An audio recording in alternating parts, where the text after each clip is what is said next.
Hi there. To anyone watching this that has been watching for a while, you can probably recognize where I'm at. I'm on the front porch, which is my favorite place to be. It's a little too cold, but that is kind of what inspired this topic I'm going to be going over today. I've been doing a lot of like, this is what's coming up with the NNBA, and this is how you can get involved. And I just wanted to kind of go back to our normal um, or what we used to do, which was like kind of going over a topic. So I wanted to go over spring cleaning, just healthcare and in your life and as a nurse. So I was very inspired by this weather. It's nice in Tennessee. It's not hot, not too cold, but yeah. So I'm just gonna kind of get started on this because I'm really excited about this topic because I love spring. My birthday's in the spring. I'm sick of the cold.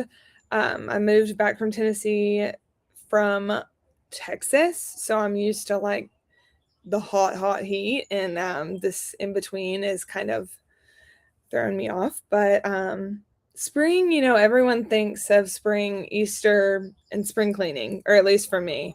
That can mean a couple different things depending on your personality type. So if you're type A, you probably clean like your garage and your entire house. Oh my gosh, something's in my eye. Um, but if you're type B like me, you're probably just like moving clutter from one room or closet to another, kicking it under your bed. But I just recently moved and I've been going through a lot of my stuff and just feeling a little cluttered. And it got me thinking, how can I apply spring cleaning to my life and my career? Because, like I said, with all this moving and all this going on, conference planning, it's just like I feel like things are everywhere and I just want to clean up a little bit, clean up my brain. So today's question, and I really would like people to get engaged and get, involved in this. What would you eliminate if you could eliminate one thing from nursing like tomorrow? What would you eliminate? Would it be not like the entire healthcare system because like that's too easy, but like what's getting thrown out? Is it going to be like staffing, charting, like Tiger text, the group chat, the politics of it, night shift? I would like some people to chime in, so hopefully they will, and I'll respond to that. But I'm not asking so like we can all complain or like spiral on it or hyperfixate because we unfortunately like can't change it tomorrow. But I'm just asking because nurses are super good at just tolerating things. And this makes me think like moving the mess from one closet to another, like tolerating like crappy schedules and just like the chaos of the floor and being short staffed and doing everybody's jobs and just being underpaid and being micromanaged or micromanaged by somebody who hasn't touched a patient in 15 years or ever. So we all look at it like, oh, it's just part of it. But I think maybe some of it is just what we've accepted. So I was thinking about like, what could people say if they're saying like, what would you eliminate? What would you spring clean? And it's probably mostly system related, like the ratios and the mandatory overtime or excessive documentation or just the politics of the healthcare, the hospital, or meetings that are not really like necessary. And you may not be able to just eliminate those things globally, but you can change your position in certain environments. And I think that's the shift that we try to really push with the NNBA. And like we'll say things like, oh, I hate being a nurse, I hate nursing. And maybe y'all don't say that, but I've said that a million times. Like, I wish I would have went to school for marketing or whatever. But when I really think hard about like, why am I saying that? It's not that I hate being a nurse. I love being a nurse. I'm so proud that I'm a nurse. But when I dig deeper, it's like, I hate working 12-hour shifts. I hate my manager. I hate my patient this week or, whatever. That's harsh, but, I hate this unit. I hate that I have to do 40 hours of health stream a year. That's different. There are nurses doing other things like consulting or case management or legal nurse work or education. I mean, there are different options. Sometimes we haven't been exposed to them. So it's like maybe you don't hate nursing, you just hate working in like maybe you're like me. I don't hate nursing. I just hate working 12 to 16 hour shifts on the floor with patients that are allowed to hit me. I just think that's not for me. And sometimes we just like haven't been exposed to the other options. I don't know that if I didn't have Nina in my life, if I would have ever been exposed to the other options. You know, my mom's a nurse, my sister's a nurse, I'm a nurse. And if we were all just working on the floor, I think that would be all I would ever think that there was available to me. I also was thinking about like the culture side of nursing. Like I can count on, you know, probably one hand the amount of times I've called out since I've been a nurse in the last 7 years, just because like I feel guilt or I feel like I'm going to get in trouble. I feel a lot of pressure or just like I'll never move up. And also like people are always saying, you know, I'll say things like, gosh, it was just like been so hard. I worked 16 hours the last 3 days. I got up at 5 a.m. and went in at 6 and didn't get off till 10 p.m. You know, I mean, that was my schedule. And I felt like people would say things like, well, you knew what you signed up for. That's what being a nurse is. Somebody's got to do it. That's why you make the big bucks, which was like my least favorite because I was like, where are the big bucks? But I just think like nurses and hospital systems definitely like glorify exhaustion and like being just completely drained. It's like the proof that you're dedicated to your work as a nurse. And it's become sort of my passion to tell nurses like you can care deeply and be a fabulous nurse and still have boundaries, and you can not destroy yourself in the process of taking care of other people. So if we get specific on the cultural norms and you could eliminate one cultural norm tomorrow, what would it be? Because mine would be like probably the like you knew what you signed up for. Because like not quite. And unless you're a nurse, I don't think you should say that. And if you are a nurse that's saying that, probably stop saying that. But so yeah, we have the cultural stuff, the system stuff, and then I also was thinking about the personal stuff. And I say stuff because this is kind of like the theme, the spring cleaning, like you have all this stuff and what are you doing with all this stuff? So yeah, I think about the personal stuff and like I will like gently poke because like sometimes I know that what we're accepting is something that we're actively I just clicked a button. My bad. We're like actively choosing to tolerate. So like if you hate your job, but you haven't looked for another job and you're just complaining every day, which I've done a lot of times, so I'm not calling you out. You know, that would be some personal stuff that you can eliminate.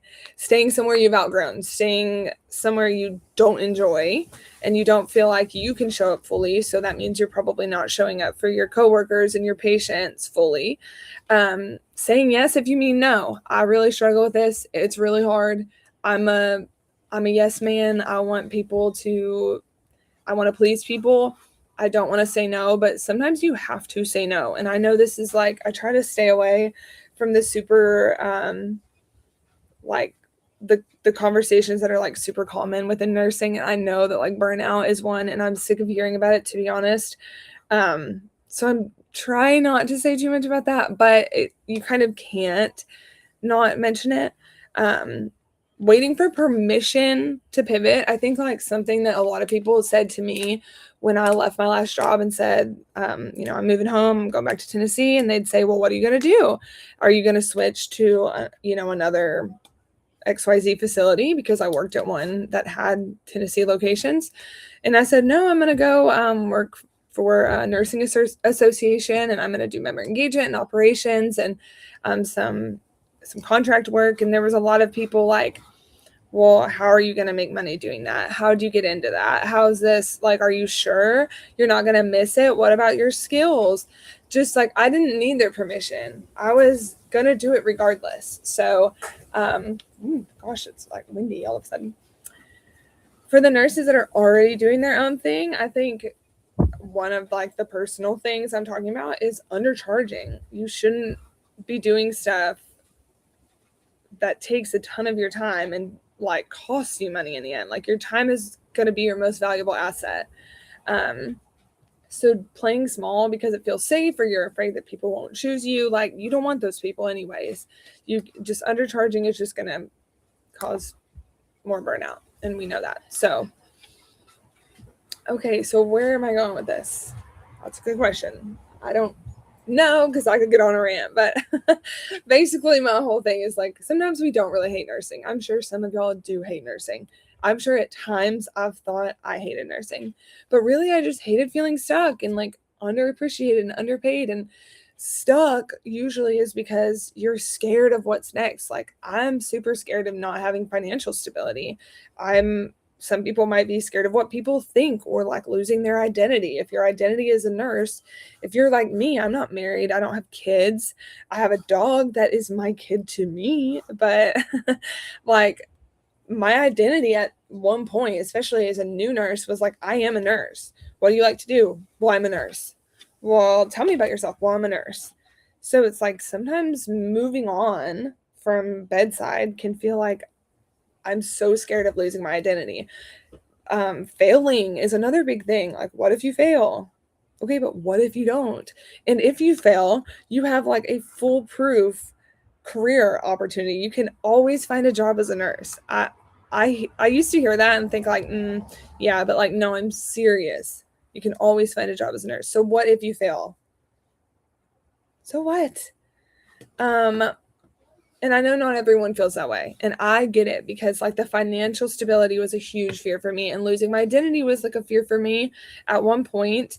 But let me ask you, like, if the thing you hated the most, if you're spring cleaning, whether it was like your personal stuff or the cultural stuff or the system stuff, like if you removed that thing, what would open up for you? What would change for you in your career? So do a little spring cleaning. Declutter that brain. Declutter that, fear system that you have, and just pick out like what is worth keeping, because it's not worth keeping the fear of failing. I'm telling you now, it's just not worth it. Or the fear of what people will think. Who cares what people think? The people that have a lot to say probably have the same fears that you have, and they're just choosing to stay where they're at because they are not ready to face those fears. And that's what differentiates you two. But some people love bedside, and I always try to like really make a point of saying that like bedside nurses are so important and amazing. And like I've done it, and I've worked with amazing career bedside nurses that wouldn't want to do anything else. And we need them. We don't have enough of them. They're underappreciated, underpaid. They are heroes. I know that's like an annoying thing that people started to say with COVID, like all of a sudden we're heroes and then back to being underappreciated. But it's super important. But if you're not interested in doing it long term, like what would open up for you if you got rid of all that stuff? If you did like, some soul searching and thought of like what would really change? So would more money open up? Would more peace or energy or sleep or flexibility? For me, it's like flexibility, being able to go do something. I took a picture the other day, and I'm going to eventually post it. I'm waiting for the right time, where I took my laptop and I was doing work on the NNBA website while I was getting a pedicure. I love that. That's like what I live for. I don't want to be getting beat up by patients and working a 16-hour shift when that's not my passion, and I don't feel like that's what I'm called to do. So this is exactly why we like host these conversations. I know that I don't have as much experience as a lot of the nurses in the NNBA or not in the NNBA. Even Nina has so much more, so much more valuable insight. But But I do like to have these conversations because we host events and stuff like that to expand what is possible or what you believe is possible as a nurse. So, like, we have an upcoming virtual event that is free to NNBA members and low cost to non-members. So I really recommend you take advantage of that. Go on our website. It's there. It is, let me see here. I'll go to the website and tell you exactly where to find it. You go to the homepage, events, and Nurse to CEO virtual event. So, like I said, free for NNBA members. All you have to do is register. It's a 75-minute virtual training. Nina's going to be hosting it. And there's 2 live sessions available. So there's March 19th at 7 p.m. Central Time, 8 p.m. Eastern Time.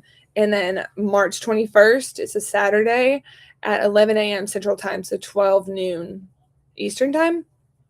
I don't know all the other time zones off the top of my head, but that's a great opportunity.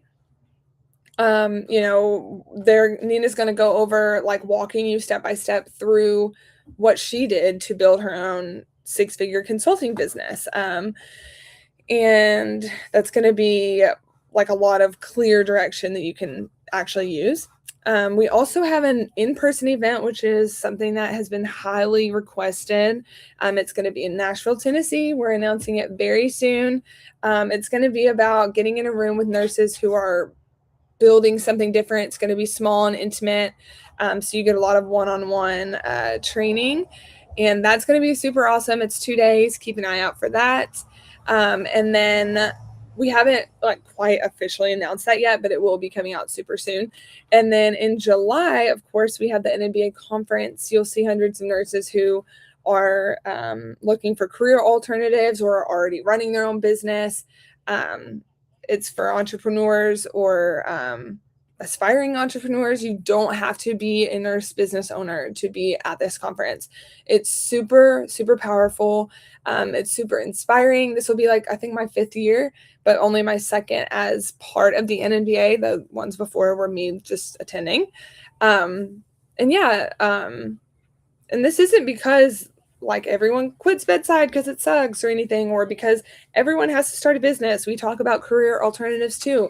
We've got Jeannie Wynn, who's going to be talking about some of those sales career alternatives. So I don't want you to think that you have to be a business owner to be a part of it, but it's just for nurses that stop believing that they only had 1, 2, 3 options as a nurse. So here's what I want you to leave with. I tried to stay on topic because I think spring cleaning is such a cute topic. But I want to leave you with this. You may not be able to clean your entire house and your entire garage and your car and attic and everything overnight, right? It might take a while. You may not be able to eliminate everything you dislike about your nursing job overnight. It might take a while, but you definitely can clean the eliminate. Wow. Hello, words. That was going to be so powerful. You can eliminate the belief that you have that you're trapped where you are, that this is your only path, or that,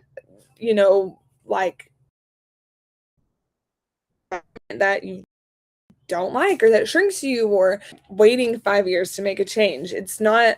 This isn't telling you to burn your life down, and you wouldn't burn your house down just because it's cluttered. So spring cleaning isn't about, burning your house down because it's cluttered. So this is just about clearing space. So I would love to know if anyone wants to send me a message, if you weren't, wanting to really engage live, what are you done tolerating, and what is one small step that you can take this season to move away from it? So, all right. I love these conversations. I hope this was high value.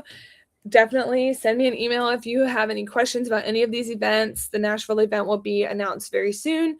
The virtual event is on the website, and of course the conference is on the website as well. We have exhibitor and sponsorship options available, but they're going fast. We have all of our speakers lined up and ready. That agenda is on the website. It's live. So we're super excited about that. If this is a hit for you, share it with another nurse. If it inspires you, let me know why or how, and how I can support you. So thank you guys so much, and I hope you have a